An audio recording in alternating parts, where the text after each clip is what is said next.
Welcome back to an off-season episode of Picking and Streaming Television. It is your commish and your co-commish. Co-commish, say what's up to the people. What's up, peeps? All right, guys, we're just done with the draft. I know that was crazy. Everybody had a ton of homework to do, and you guys are itching to get some kind of feedback on, did I pass the class or not? Well, the professors are here to tell you whether or not you passed. So we're going to go ahead and get started with our draft and review. So just what we're showing on screen right now is basically a recap. This is what happened with the draft. And as you guys can see, a ton of these picks, especially in the first round and second round, but the first round, which is interesting, were not made by the original pick owner. We were able to see a ton of trading, and our co-commish went deep in the lab. He got in his Louis bag. It was one of those. And pulled all those trades for you so we could see how we got to that unique first round of the draft. So co-commish, take it away. Show the people what went on. Yeah, so starting it off, I mean, I was interested in understanding what happened with some of these trades in the 2026 first. Clearly, a lot of people understood that the 2026 class wasn't going to be as strong. So I'm just curious as to how some of these picks went. So starting it off with your commish himself, he ended up acquiring Saquon, and he ended up giving away his first to TxChiliBowl, who then ended up picking up Devontae Smith from that, who then traded that. He picked up Devontae Smith, gave it to Travis, who then ended up with King and Sadiq in the 2026 107 pick. So what are your thoughts there? I think everybody got a good player, a good flyer out there. These picks move so fast, and I think we're going to see that with all the next ones that come up. I think it's interesting that that pick was with Chili for, I don't know, like 2 months, 3 months before all of a sudden, it was Schmitty. He decided to pull that trigger to. And I don't know that Travis knew he was going to get Sadiq. I think maybe there were probably some other guys he was thinking he'd get a little younger at receiver. Yeah, this was before the draft, so I'm assuming he kind of saw maybe KC there potentially, not sharing the backfield, not going as high, hoping that one of those Omar Cooper Juniors might have gone higher in the draft. So he just ended up doing what he needed to do and getting the highest pick off the board, or the best man available, and it was King and Sadiq. So really hoping for that production to match whatever Devontae Smith is going to be doing. Next up, you had Lilchubb, who ended up getting Egbuka, and he gave up his first and Aaron Jones, who then Nish ended up trading to Goat for Worthy and McConkey, and Goat ended up receiving Dalton Kincaid and the 2026 103 that ended up being Jordan Tyson. Superstars. Already, these are big names. And of course they have to be for the 103 in play, but these are all big names. I mean, studs, everybody's taking their shot, right? You're talking about Goat kind of re-rolling the dice on McConkey and Worthy for a youngin', where Nish, he's hoping for that Justin Herbert hype, hoping that Worthy actually ends up being that wide receiver 1 aside, or wide receiver 2 aside of Rashee Rice, assuming he's not arrested again. And then Lilchubb taking the shot on Egbuka, man, being the stud for the Bucks. So great trades all around.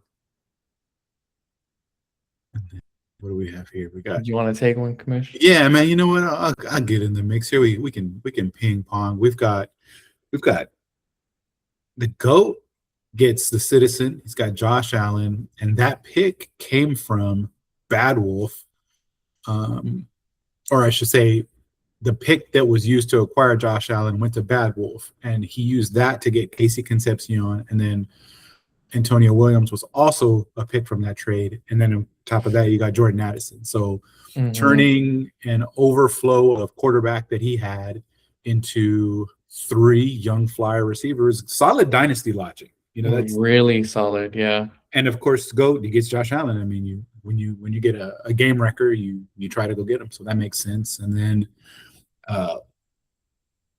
this next one's crazy. Do you want to touch up on it? Because I can't. I mean, I cry seeing this, man. That's crazy. And you know what, too? It's crazy because at the time you could think to yourself, like, I remember thinking, like, James Cook for a first, like, fuck, maybe I would have paid a first to get him back because he was on my team. But for just a first.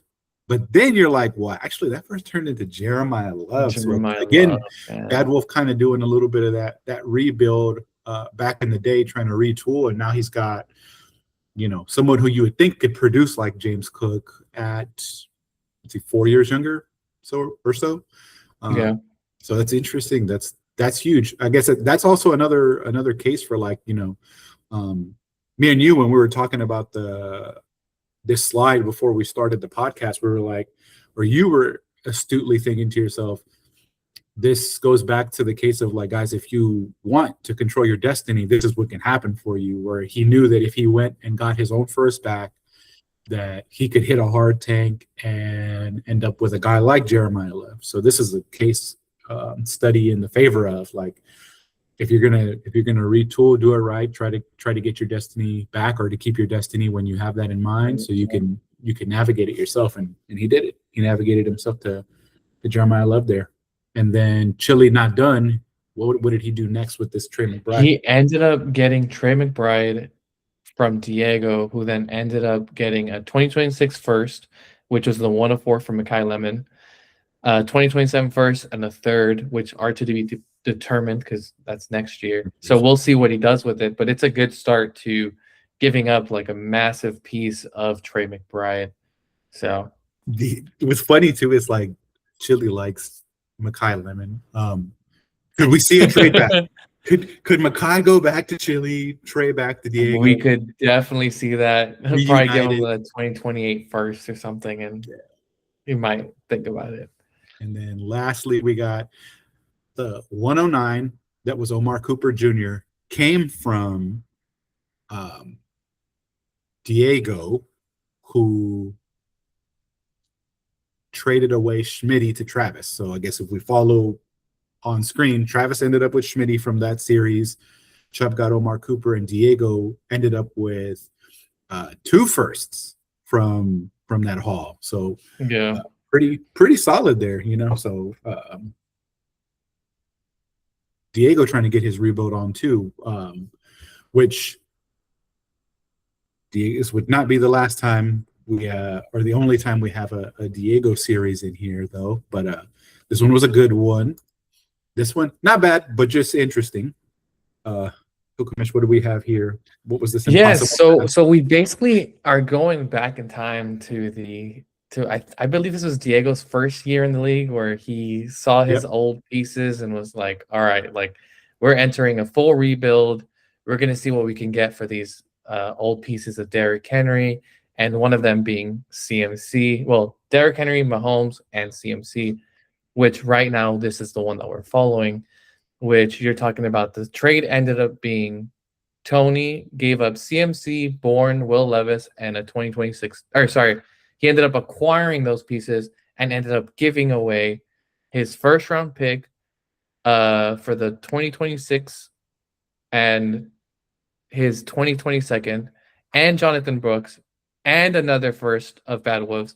So really, if you were to just follow the first round pick trail, he gave him 2 firsts for CMC, and that's crazy. Then later on, Diego ended up trading back that Bad Wolves first for later picks for 2 seconds and 2/3. And then if you follow that trail further, he actually ends up giving Tony his first back again. So those 2 firsts that he gave up for CMC, he ended up trading them back to Tony. He, being Diego, ended up trading them back to Tony for Jonathan Brooks and a couple of later round pieces. So just an interesting unraveling of that. And those 25 first and 26 first, Tony ended up receiving Ted McMillan and Saquon with those. So, yeah. I was I hope y'all followed that. when you brought this to me, I did not want this to go public because I know what it's going to look like. But those are all separate. Look at these. Look at this. August 11th, October 29th, May 3rd. There was no long form planning here or plotting. It kind of just worked out. I guess it's just timely for me. You know, to be fair to Diego, we don't know what all those seconds and thirds turned into. That's probably going to be another couple hours of research. So we stopped on this side because this trail was easier to follow. But I just think we just thought it was interesting that like the CMC trade basically was for firsts and ancillary pieces, but the first ended up going back to me, and so like we just pulled that thread because it was like that's kind of crazy to think about. But technical error. That's it for the trades. That's the story of how all those picks came back to be in the 2026 draft that we just had. And speaking of that draft, we're about to get into the grades right now. And Commish, you're going to be on the clock with the 101 manager, and let's see how he fared this year. Badwolf ended up with a draft grade of an A. He ended up with a 101 of Jeremiah Love. I mean, there's 200 vacated targets. He's literally being paid as the highest graded running back prospect. I mean, just running back in the league. It's looking like he could be like a top 10 fantasy running back as a rookie with 300 plus touches. And he's going to end up being a dynasty cornerstone for Badwolf's team. Then he follows that up with a 105, ended up getting Casey Concepcion, who could potentially end up being the wide receiver 1 for the Browns. And just in case he wasn't the wide receiver 1, he also ended up getting Denzel Boston from the Browns, who is an elite ball player. Then he ends up getting Antonio Williams with a 205, who, as a sleeper pick, could end up looking like a top 24 wide receiver. And then he finishes it up with Emmett Johnson going to the Chiefs and Mike Washington going to the Raiders, who, I mean, has elite size and speed. Yeah, he's a flyer, but right now, aside from Gene T on the Raiders, Mike Washington looks like he could potentially have a path to being the backup there. So, really great draft. He definitely thought these things through, and I mean, it's impressive. I would say too, some of the logic used here, just so you guys understand where the grades are coming from. It's not just.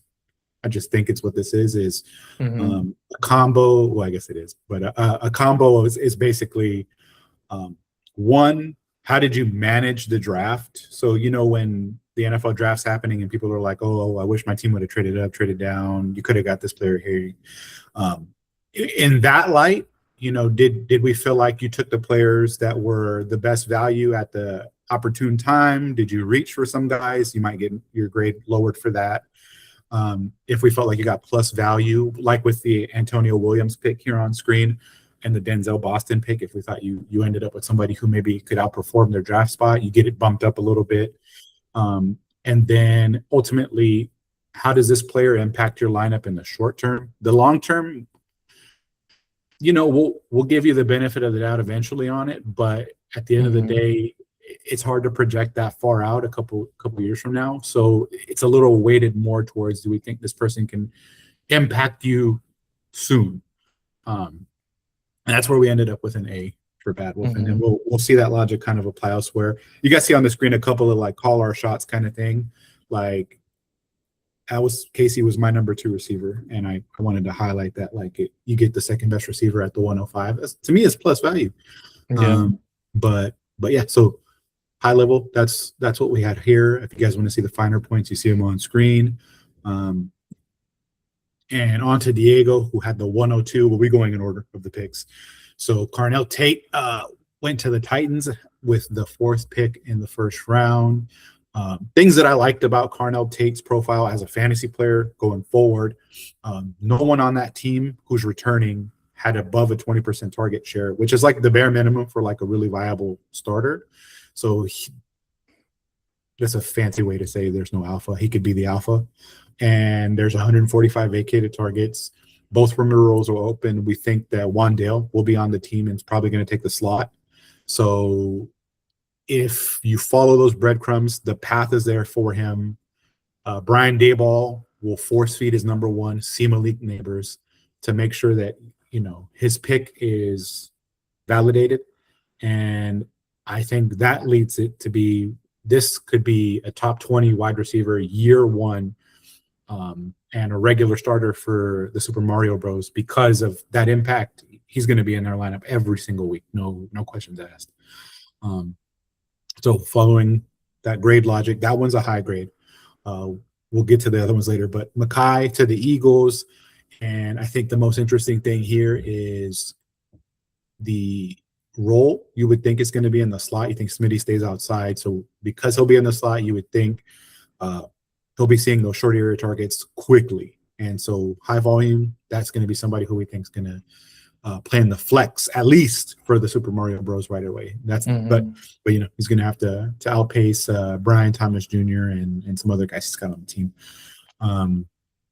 Max Clare, here's where we start to maybe have some differences in the grades versus the way the manager chooses to draft, but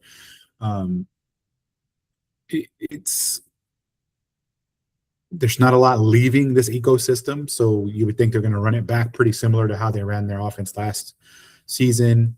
Parkinson's still on the team. He'll be leaving at the end of the year, so this is one of those where, you know, if we're weighing a little more to how is this going to look in 3 years, maybe it wouldn't be such a quote unquote reach, but for now, it felt like a little bit of a reach, a misallocation of that high pick. And tight end, and we'll see tight end later too, but for both Raritan and Claire, Super Mario Bros. Have plenty of tight ends. I don't know where this guy is going to get into the lineup now or even in a year, because he just have to break out. Brazel to the Panthers. I've got some personal bias with this player, and I can admit that, but he just has some red flags, in my opinion, with his college deployment. I noticed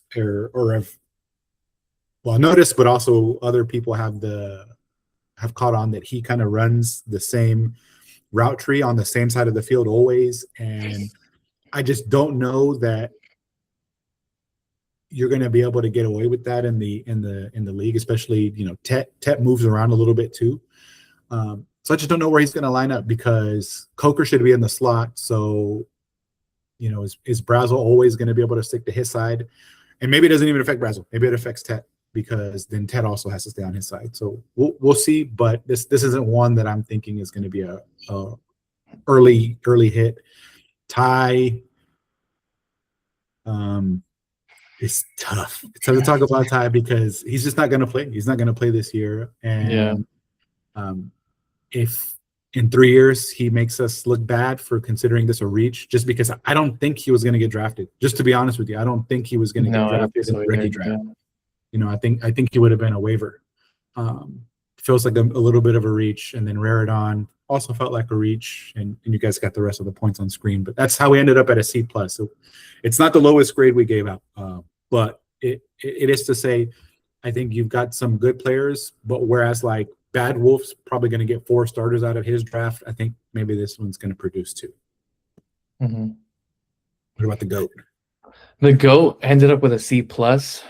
I mean, he starts off the draft with Jordan Tyson at the 103. He's Tony's top-rated wide receiver. He's a plus athlete, easy separator. His only fault is that he has injury history. But currently on the Saints team, there are 48 vacated targets from that final roster, because Shaheed was the one that ended up getting traded away from the Saints. It's looking like Jordan Tyson is going to be a good flex play for GOAT in year one, especially since he's going to be in that offense on the opposite side of Chris Olave. So it's going to be great. Only issue is, can he be healthy? And if he is, then he's going to be a baller. Next up, GOAT ended up picking up Chris Bell with a 206 going to the Dolphins. Really, who is going to be the wide receiver one for the Dolphins? There are 200 vacated targets at this moment. So should be interesting to see who pops off there. So, I mean, the negatives with Chris Bell is that he's an inconsistent route runner before his injury. So that'll be interesting to see what happens. He might not do much this year, but it'll be interesting to see what he does for the next couple of years. The next up was the 303 with Kevin Coleman on the Dolphins as well. Same situation as Bell. He's more of a yak guy and basically best left on the bench most weeks. Finally, he ends up picking up Justin Jolly, who who's going to be sitting behind Engram in year one, but it seems like Engram's contract might be up next year, so he could potentially could have ended up picking up the next man up for that Broncos offense. So that's pretty much it there. He also ended up getting Adam Randall from waivers and Mason Taylor from the Jets on waivers. Adam Randall, interesting to note, he has almost the same reservoirs as Derrick Henry, like 6'3", something 200 some guy. So might be the next man up to replace Henry, considering that he's a 35-year-old. And I mean, he's probably 40 in the NFL world. So yeah, that's an interesting pickup. This was closer to being a B-, but here's the other things. You were just talking about Randall, so now I'm just like, don't forget he's a converted receiver too. So that's just interesting. Like, we'll see. Could be that Randall could make it look bad. Could make the grade look bad.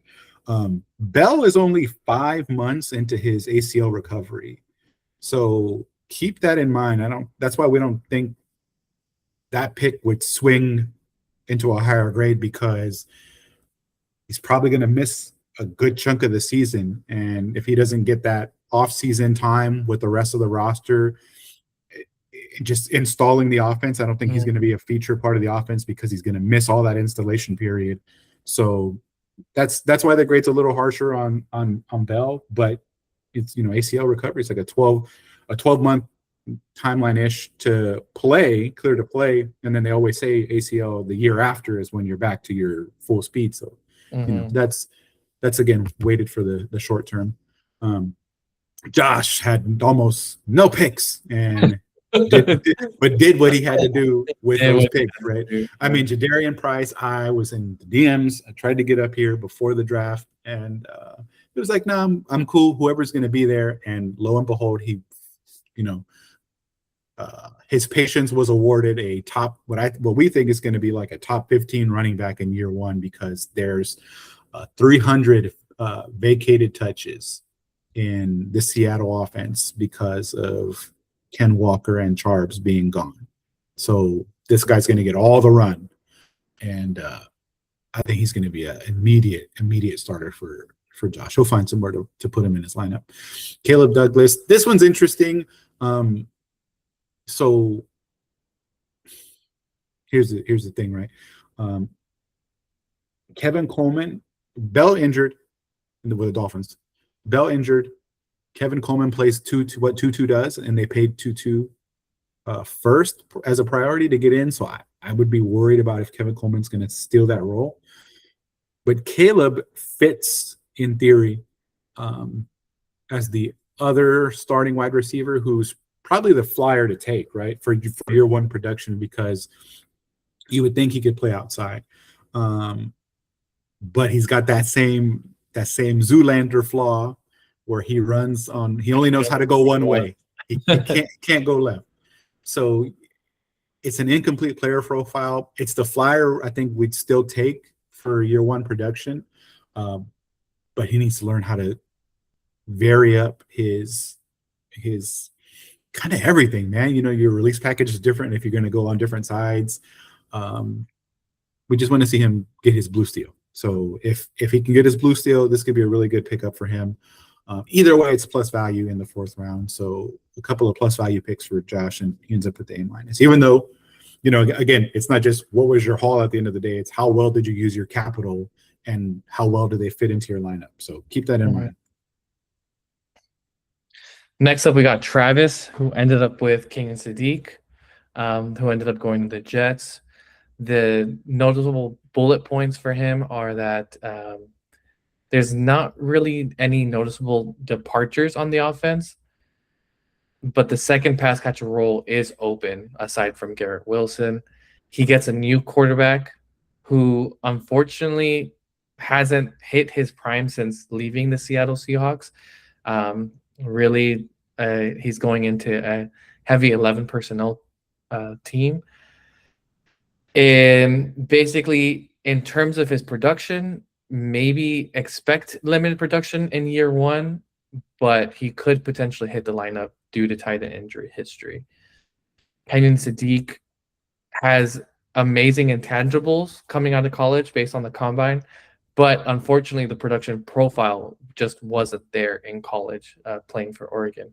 Just a couple of things to note there, that it's one of those, could be a Kyle Pitts, or could just end up being a player that has the physical traits but just never produces.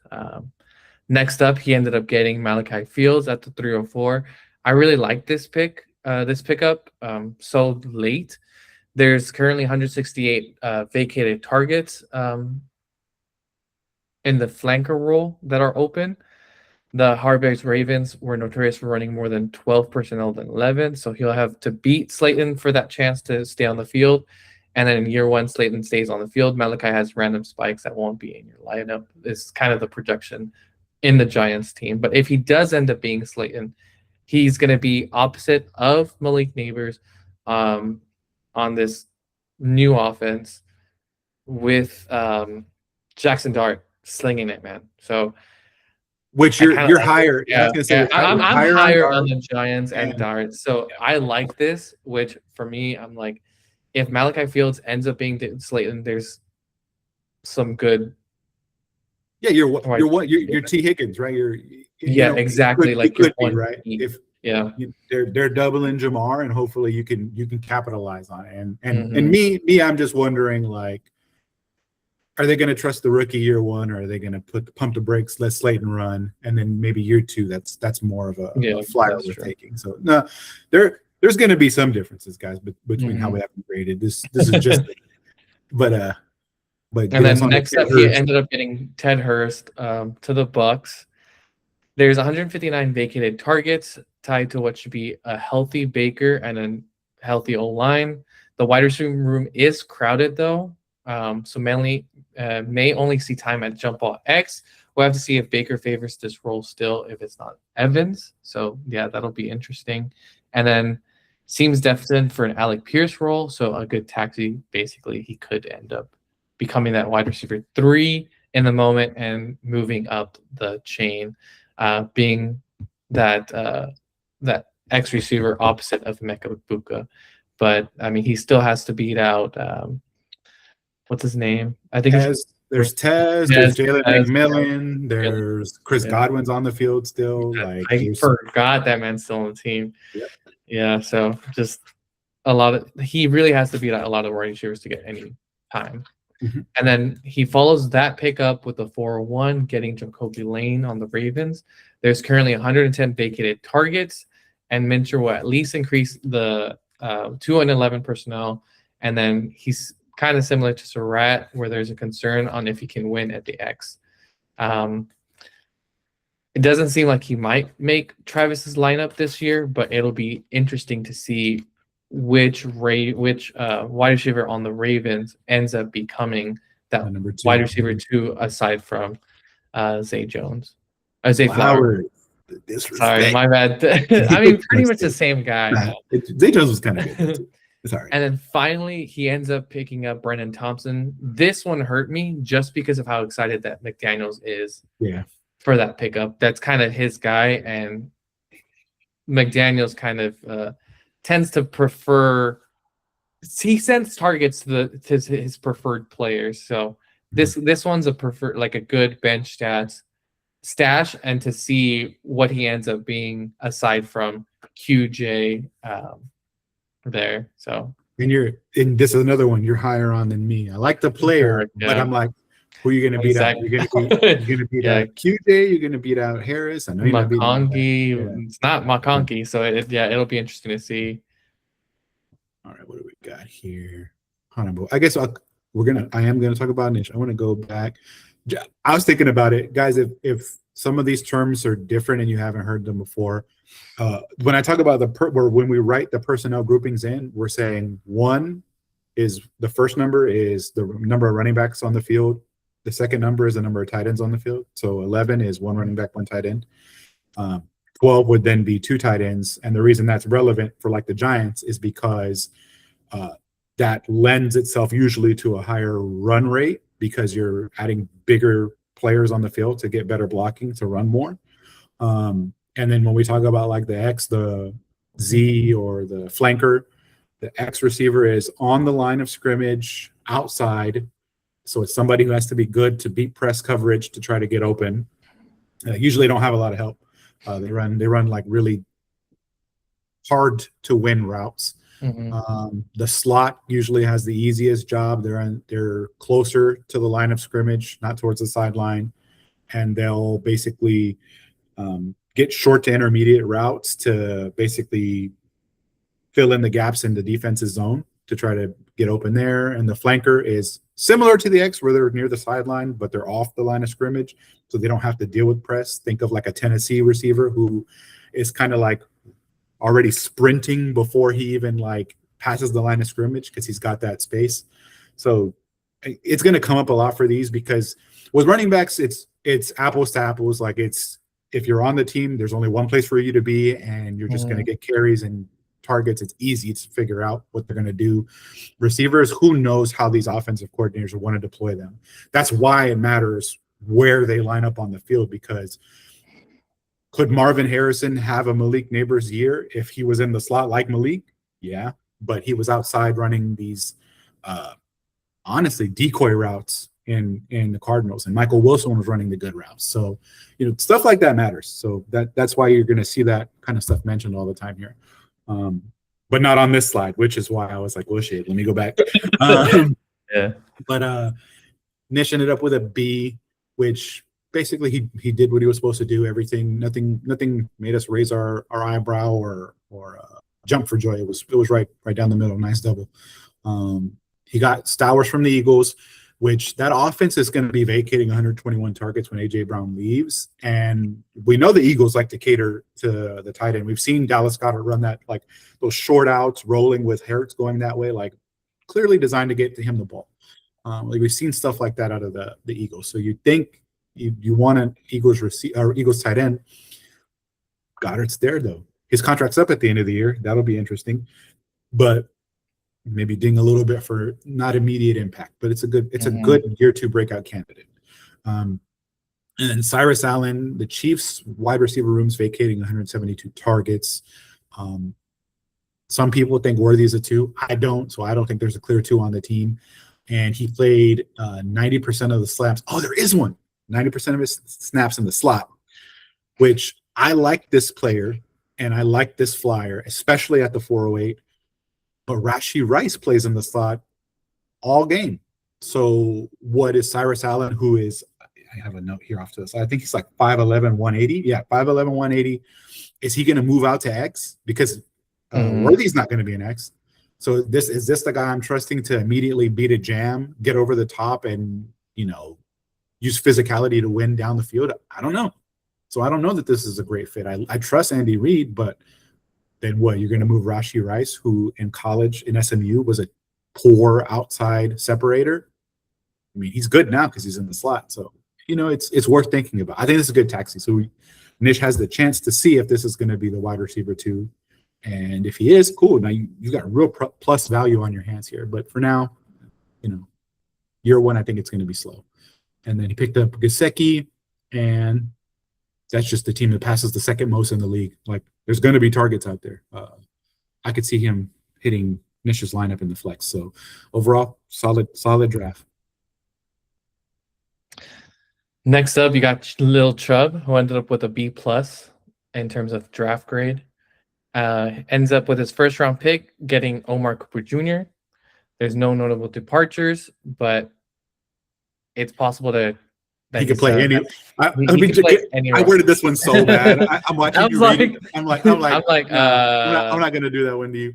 So no, it's because, guys, as you can see, there was a lot of words. So I tried to write stuff shorthand, but now I'm hurting my Kokomish. So just that first line,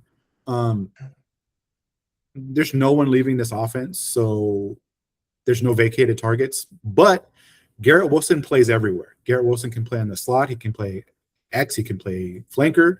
So what's nice about Cooper is he'll be able to go and play flanker if they want to move Garrett Wilson to the slot and give him some of those layup routes, or if they want him X. He could get to the field in any way. It's just what that line is trying to say. He can see the field in any number of ways because he's paired with a guy like Garrett Wilson who can play anywhere. Like CD does that too. So that's just that line. And then again, the Jets play a heavy 11 personnel, so that should definitely help Omar Cooper Jr. there get playing time, which is in turn could potentially be a nice flex play for Lilchubb on his team. He follows that one up with a 207, acquiring Zachariah Branch from the Falcons. There was 88 vacated targets. For the slot role is now open because they got rid of, or not get rid of, but he was traded. They traded, what was his name? Shit. Why am I blanking?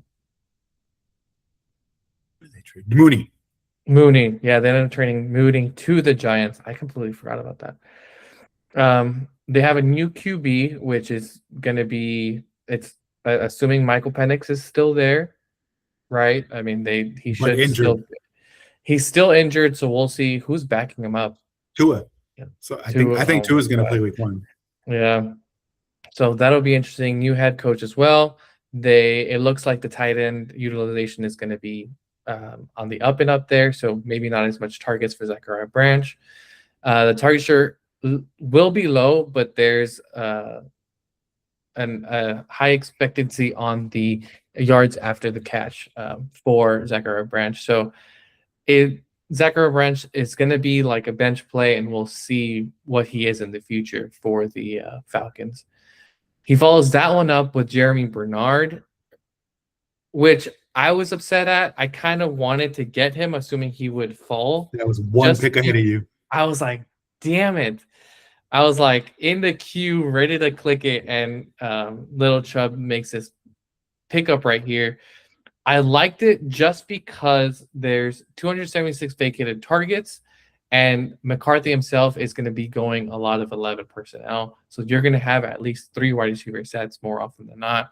You have Pittman and DK, who are going to be at the top of the pecking order, and Jeremy Bernard is going to be that third receiver who's going to be fighting for targets. But I mean, he has a lot of opportunity there. The drawbacks are just that, assuming Rodgers is the starting QB for this squad, he doesn't really throw to rookies as much. But assuming he doesn't come back, it's looking like there's going to be a new quarterback as well. So maybe Jeremy Bernard has a chance at making like some sort of connection with the new quarterback. He follows that up with Damon Claiborne on the Vikings. I'm assuming this was more of a, hey, he's on the Vikings, let's just pick him up play. He could start, or he knows something. Yeah, I mean, yeah, he's a sneaky candidate for the 1B job for Mason. So it's just, we'll see what happens there. He's more than likely not going to be starting this year, but it'll be interesting to see what the move is on the Vikings backfield next year. Then he ends up getting Skylar Bell. This is one of those, we'll see what happens with Coleman type of moves. Bell may have a chance to rotate in and see if he can beat out Coleman. The positives, you always have the great QBP from Josh Allen, so you always want those targets. So we'll see. He'll be a bench player for now, but assuming he beats out Coleman, it'll be a one to watch. And then he ends up picking up Le'Veon Moss for that went to the Dolphins. Biggest thing here is a crowded room, but he's kind of worth a flyer. Coming from SEC, being an A&M fan myself, I know what Le'Veon Moss can be, assuming he's healthy, and could be a good Thunder and Lightning kind of combo with Dev on a Chain. So that'll be a fun one to watch. They do like their A&M. Shout out them. Yeah. All right. Couldn't let Koolkid Grade himself. Ended up also with a C+. We gave out a lot of those. Bullshit.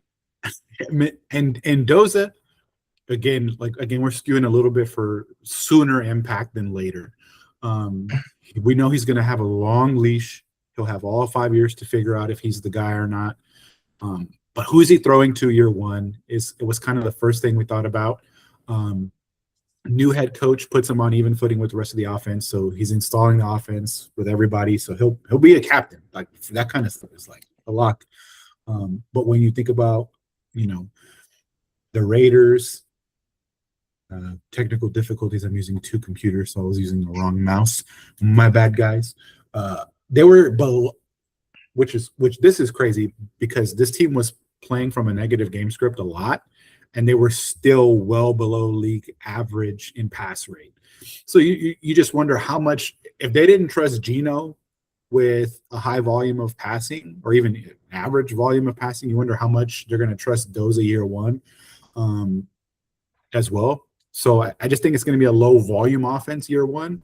But when you think about how it fits with Kokomish's roster, it makes a ton of sense. He's got the Dart Flyer. He's got the Stroud Flyer, which no one yet is game breaking, but you keep trying to get that guy until you get him. Within reason, you don't need 12 quarterbacks, but having 3 to 4 is solid. Stribling, the surprise of the draft in real life, fair value here. Everyone, 155 vacated targets on the team. This team likes to pass. Just play rate in general was high for them. Not only that, they were heavy 21, but Kittle's going to be. I'm sorry, not Kittle. Juszczyk is still going to be there, so I don't see why they would deviate away from 21. So I think it's still going to be like good a run, play action, pass game. You just wonder, is he going to play in Pearsall's role, or is he going to get? Pearsall had a lot of like the downfield decoy route stuff in the offense. So if Pearsall keeps that role, I like Stribling better. But if Stribling gets that role and Pearsall gets the like Ayuk role, or then we could see some difference about who's going to break out there. But good environment to be in. You trust the coach, you trust the quarterback. I tend to think they're going to put the rookie in the dirty work role. So maybe not a big year one impact. Not going to make. I mean, he's not going to make Kokomish's lineup because his team is stacked. So he's not going to play for you. Kalen Black, also Niners. So, he went heavy NFC West and 2 good team picks here. CMC's got a big injury history. That's the upside. Already talked about how they run 21, so they're going to want to establish the run. And he doesn't have a ton of tread on his tires. So he's probably going to at least get the B-Rob role. So he'll be involved every week. And any weeks that CMC goes down, this guy is immediate, heat check like it was for Mason, for Garendo. It's good upside, but again, I don't think in a normal week he sees the lineup. So if you've got 3 players who probably aren't going to make the lineup, even though we like the Flyers, that's where we ended up with the C.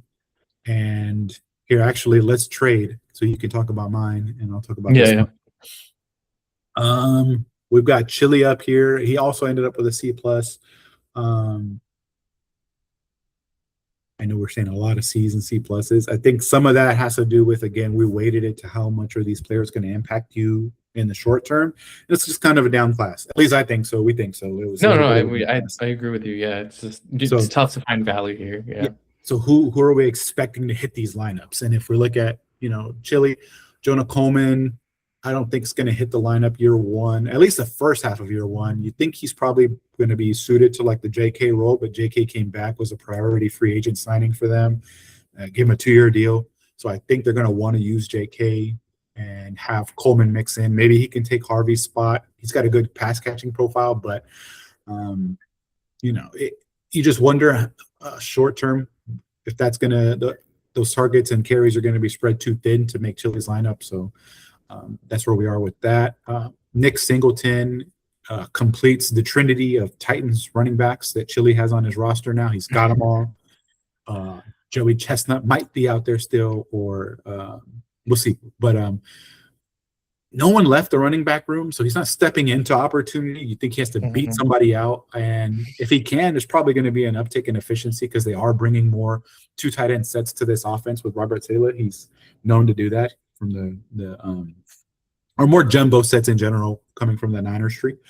And for most people, you're probably cutting Singleton. I don't know that he gets drafted everywhere, he does, but this high everywhere. But he can take the flyer. He's got the Titans running backs.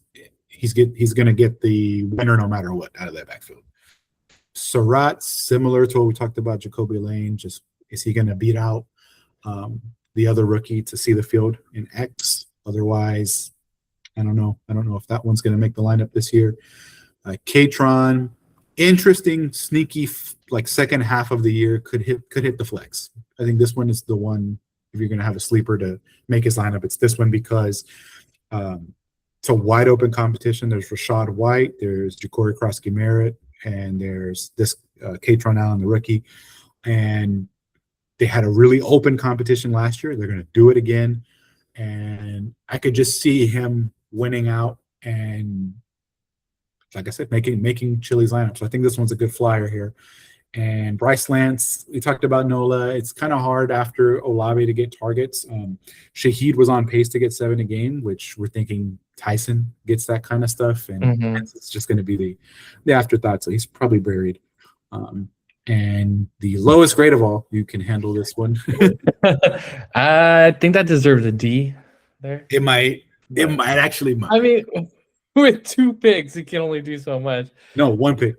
Oh, sorry, 1 pick plus the waiver. The waivers will get me from the D to the C. Yeah, exactly. But basically, you ended up picking up Deion Burks with the 407, who ended up with the Colts. The positives are there's 148 vacated targets, but Warren and Warren was the only one with the 20% target share on the team. They gave an extension to Alec Pierce. So they're gonna want to feed him. In fact they might overemphasize feeding him, and then you still have Downs there as well as a wide receiver 2. Yep. So it's a taxi player. He's probably not gonna do much in the first year. We'll see what happens there with Deion Burks, but I mean for the 407, hey yo, hit him up. Hear me out though. Oh yeah, what's up? Don't worry about his height. That's irrelevant. 4'3". Your height is 2. No, I'm not. I have Zay. Relax. Oh yeah, you were. I believe. 4'3". Speed. 540-pound squat. 42.5-inch vert. Feldman freak list. That's what that bullet is right there. Let me say you guys. John Mateer. 62% completion percentage near the bottom. You know who that was like? A lot of you watched the A&M games. Marcel Reed. How many catchable balls were there? Not that many. Not that many. Yeah. Hear me out. Maybe in 3 years he can make my lineup. I don't know. Something. And then the Tolbert flyer. And you got a nice Tolbert Dolphins flyer there.